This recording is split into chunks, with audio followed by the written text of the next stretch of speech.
All right, so my character tier list for the 16 students of Danganronpa 2, Goodbye Despair.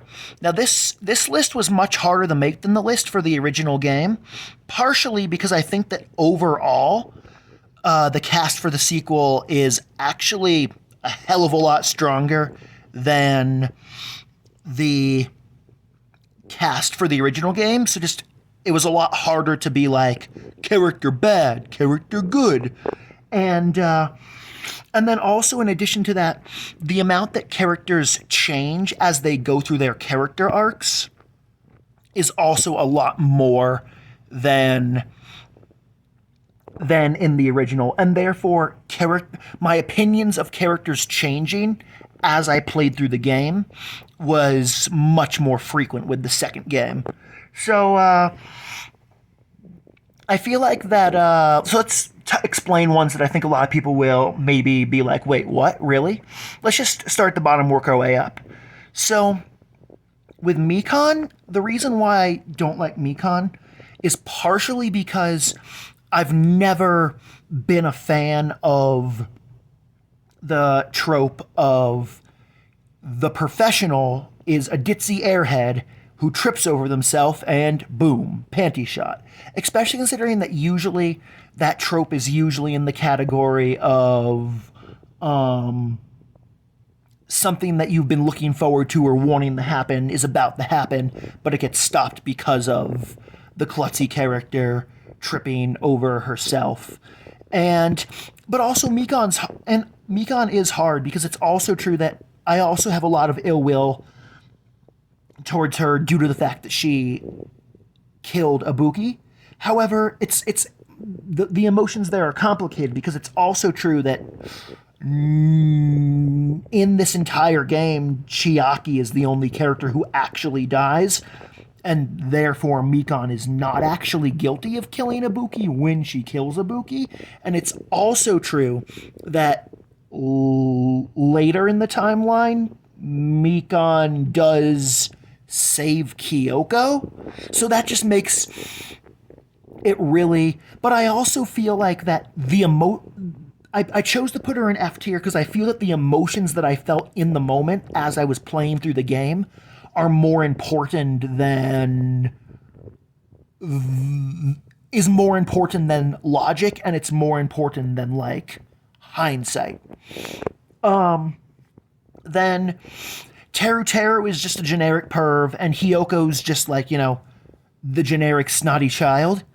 Now with Byakuya, it's partially like at first, because first I was mad that they killed Byakuya, and then I was mad that they like red herring me and that he wasn't actually Byakuya. Then Nekomaru, Mahiro, and Peko are all in the category of they had great potential, but they just weren't in the game enough to live up to the potential. However, I don't know about Nekomaru. I'm not sure how high he could have been if he was in the game more. However, both Peko and Mahiru could have gotten up to like A or S tier if they were characters that were in the game more. Now, Chiaki and Nagito are both characters that I actively disliked for the bulk of the game. Like they are both characters that were in D tier for most of the playthrough, but got bumped up because of how amazing the Chapter 5 trial was. Like, they are both characters that I overall do not like, but got bumped up because of the absolute insanity of Trial 5. Then, with Kazuichi, it's weird, like, oh, shit. Okay, cool. With Kazuichi, it's hard to explain why I like Kazuichi because, like, it is funny that he's always simping for Sonya and getting denied, and it's also, of course, interesting that he because the giant robot Monokuma that we see destroying the city in the first game, like he's the one who built that, and that's just fun because it's like because he's the ultimate mechanic, it makes sense, but it's also funny just to think about because of the way his personality is. Um, then Hajime. Now, the reason why I have Hajime so much higher than Makoto was on the first game's list is because I feel like that Hajime being like the ultimate talent and just being like a regular guy who had a whole bunch of talents uh, artificially put into him through science is um, is just a lot more interesting than like good luck. And also, in addition to that, he's less whiny than Makoto, and he has more drive. And then also, of course, the fact that he's is Izuru, like the fact that he's the student who was blamed for starting the tragedy. Technically, he didn't start the tragedy because it was one of those things where, like, because technically Junko killed all of them and made it look like that Hajime was responsible. But regardless, like his backstory and his motivations are both a lot more interesting than Makoto's, and that's why I do think he deserves uh, to be there. Then Gundam, well, Gundam Gundam is, well, he's a meme, and he also is always appreciated when he's on screen. And also, in addition to that, with Gundam, I really appreciate Gundam because with Gundam, he's in a situation where in Chapter 4, Gundam commits murder with the intention of sacrificing himself so that we can leave. Because essentially, he was willing to kill one person and then die for the sake of everyone else living. And that's why he killed Mekamaru, because since Mekamaru, died and then cheated death, he was living on borrowed time, and Mekamaru had expressed that he was grateful for that additional time. So it just, the fact that that's who he would kill to save all of his friends makes sense. And despite the fact that Gundam did technically commit a murder and then get executed for it, because of what his motives were and because of how he did it, it's like, I do see, as weird as it is to say, I do feel that in that situation he did the right thing, and of all the people he could have killed, he killed the one he, for lack of a way to say it, should have. Then Akane, Akane, I feel like that.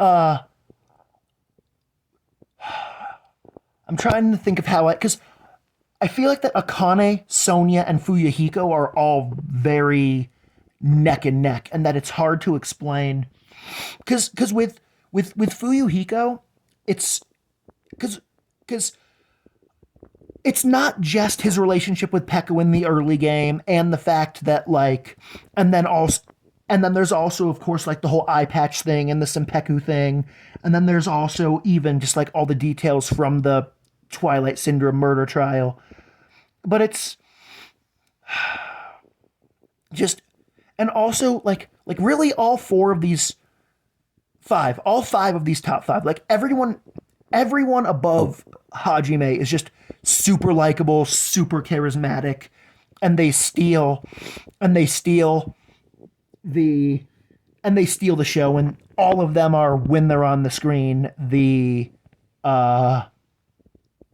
best. And but I can't put them all in the same tier just because like at the end of the day, the difference between Ibuki, Fuyuhiko, Sonya, Akane, and Gundam in terms of how much I like them is just very small, inconsequential details that are really hard to explain. Because like, for example,